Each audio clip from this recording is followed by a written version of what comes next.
Hi, it's Megan, and it's 2016, and I'm a little late getting up my favorite beauty items from 2015 video up, but I'm doing it now, so better late than never. And when I sat down this year to do it, I think last year I went through like all my videos and just looked at the lists and came up with kind of, not the best products, because I don't think that's fair. The best of is kind of what strikes you.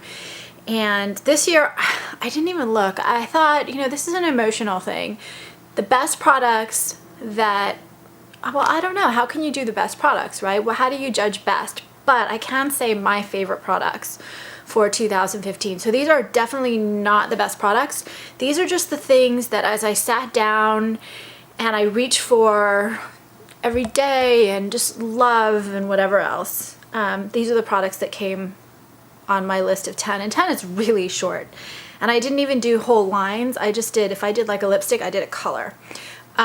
So these are the ones that really got me in 2015. And you'll see that there aren't a lot of workhorses in this mix, which is kind of interesting.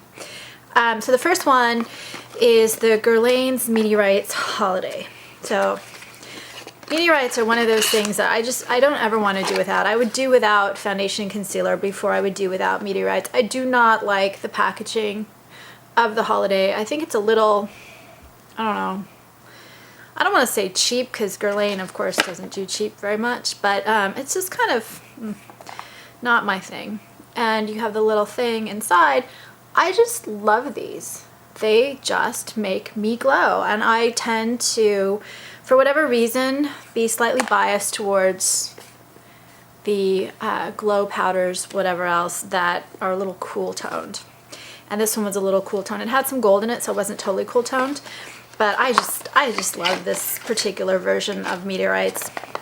The next thing was, from the summer, the Dior tie-dye blushes. And this is the only one where I put both, just because I liked both. And I know some people had commented that they weren't so pigmented on them, but I've got kind of light to medium skin, light to medium. And I can wear super dark blushes, but I can also wear some of the lighter ones. And so on me, these were beautiful. So I just think they're gorgeous. That's the coral. I do hate the fact that they put a blush in here, or a brush in here, because I will not be using their brushes. I don't use their brushes. I don't really want to pay extra, and I have more than one of them. So that was the coral, and I'm wearing the pink right now. I just think they're so pretty on. They're soft, they're gorgeous, they give you that glow, and they're so pretty in the packaging. And I hate to be choosing things based in part on packaging, but you know, it happens. They're just gorgeous. There's something that I really am glad I have. The next one is, this was hard. It was hard, but it actually wasn't. So I wanted to pick a Tom Ford lipstick. 2015 was a big year for me with Tom Ford lipsticks. They're so pretty. I just love them.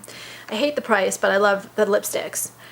This is Lilac Nymph, and it's funny, I really adored and loved so many shades, but when I thought back emotionally to 2015, the shade that I almost didn't get, I actually walked away not buying this and then just had this urge to get it, ended up being my favorite. It's just a cool pinky lilac that's iridescent. It's like a fairy lip color. I love it. Is it the best of the Tom Ford lip shades I have? No, but it's the one I like the best. In the same vein, I'm actually going to skip ahead. Maybe my favorite or second favorite lipstick of the year was the Nars Stephen Klein Bésame Mucho. And it's a soft lipstick formula, so the one I've been wearing is a disaster. It's really messy. It broke, and I'm trying to not waste it. It's just a basic nude with a shimmer finish to it, but it's my favorite nude ever. It's one of my favorite lip colors ever. I love it. I have one backup. I'm kind of wondering if I should maybe get another backup. It's just such a great, pretty, amazing nude shade that I want to wear all the time. But is it the best? No, but I still love it. The next one, I was gonna say I did nothing from the Essential Beauty website, because I just think that it's, I don't know, biased to put in the Essential Beauty stuff. except for one. I just had to throw one in, and I didn't put any on my worst list either, because I'm going to do a best of and a worst of, or my favorites and my least favorites, I guess is a better way of saying it. I had to throw this one in. I wanted to throw a fragrance in, and I kind of went a little crazy with fragrances this year and got some that I just adore. But, and the reason I'm throwing this one in here is fragrance is so emotional. It can be like the best scent and you love it and everything, but it's not the one you reach for. My favorite fragrance for most of 2015 has been the Kerosene Dirty Flower Factory. And the reason I love it so much is because it reminds me of the lavender bushes at my grandparents' house when I was growing up. It has no lavender in it. No, not lavender, I'm sorry. Write it down. Not lavender, lilac, sorry. It has no lilac in it, but to me, it just smells like those lilac bushes. It brings back my grandparents. I just love it, but totally irrational. So it went on the list. It's the only one from Essential Beauty. The next one, the Viseart eyeshadows. I have not been wearing enough eyeshadow in 2015. It was just kind of that I was so busy. And I also was really into lipstick. But I felt like the Viseart, I don't know, they made me love eyeshadow all over again, in a sense, in that they were all, every palette that I have I really like. So I picked my favorite and then my second favorite. I love the neutral matte one. It's so, I don't know, boring in a way, but yet every shade is just so beautiful and pigmented and rich and just perfect on. So I love these. I just think they're just the prettiest eyeshadow ever. And then my first one, I wanted to put a runner-up on the Viseart. I also have a real soft spot for the Paris Nudes, which was my first one of those art shadows that I got. And it's cooler and a little bit shimmery, and now I can't open it. But this, again, just perfect shades. I just love these. Then, something else that I just look at and I don't know, makes me happy. The Givenchy Color Confetti powder. This I actually was able to get. It sold out in like, I don't know, a minute. I was able to get because one of my Sephora friends kindly got an extra and we worked something out. I was so happy. And it's just beautiful on. It's just a real, I love powders and highlighters. They're my favorite, like the shimmer powders, like the meteorites in this, and the highlighters are my favorite makeup product. This is just beautiful in every sense. It's actually so pretty I don't wear it that much, which I should wear it more often. But good for you, Givenchy. You really did a great job. What I'm wearing on my eyes right now, I've got two more things left. The YSL Metal Couture palette in Metal Clash. I have always been a huge fan of YSL.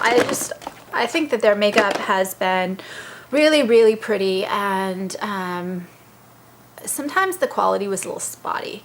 But in the past year and a half, maybe 2 years, they have just, I don't know, taken over. They have done so well with their releases, and particularly with their couture eyeshadow. The eyeshadow before I thought was a little not so great, but I really like the couture palettes, and I've really loved the limited editions. In fact, I just got in the mail yesterday the new spring one, which I haven't even tried yet.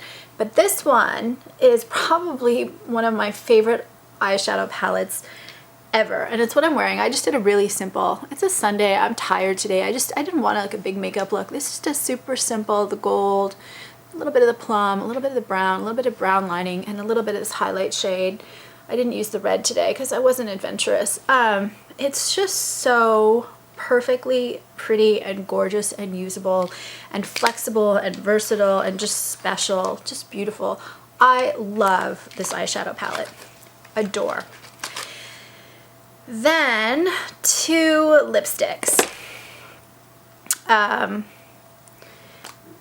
wondering if no I didn't, I got the number right. So the Dolce & Gabbana Sophia Loren, and this is what's on my lips right now. For whatever reason, Dolce & Gabbana's limited edition stuff doesn't get that much attention, and it sells out like this, and maybe that's why the bloggers never get a chance to buy it, and they're not sending it out to the bloggers to promote it. So nobody's doing videos or reviews or whatever, because I think they probably have a small quantity of them, but I have 2 lipsticks from 2014 that were limited that, oh, I wonder if they were 2015. I think they were 2014, but if they were 2015, then I should have put those in the video along with this, but I didn't. From the spring, yeah, maybe 2015. And Bellissima and Traviata. But these are really, really gorgeous lipsticks. The shades are beautiful. This one though, something new I saw in 2015 that maybe I just didn't notice before, was this kind of highlight effect with a lot of the lipsticks. And I just think this is a perfect pink with just a really gorgeous, shimmery, almost gold thing going on that's just, probably doesn't show up completely on camera, but gorgeous. This is one of the things in 2015 I stopped getting backups, dupes, and this is one of the things I regret not getting a backup dupe of. And I'm sure if I went on eBay, it's like $100 or something crazy. So we're gonna have to survive with our 1 tube, which I think I can probably manage to do. The last one is, and if you saw my review video for this one, I said in the video, this is probably my favorite lipstick ever, and I still will go with that. This is the Christian Louboutin matte red lipstick. It is ridiculously expensive. I mean, come on, for a lipstick, we're not even going to talk about the price. It is stunning. It is so gorgeous. It's like, it's a work of art in and of itself, but then on, it's just absolutely beautiful. So these are my list, my top 10, and it's really not that easy to narrow it down to 10. My top 10 for 2015, and I'm not even going to put a runners-up list, but I am going to note that there's no highlight on this list, which, given that highlighters are my favorite product ever, is kind of disappointing. Tom Ford's Mood Light almost made it, but didn't. So anyway, if I missed the best highlight of the year in 2015, I would love to hear about it.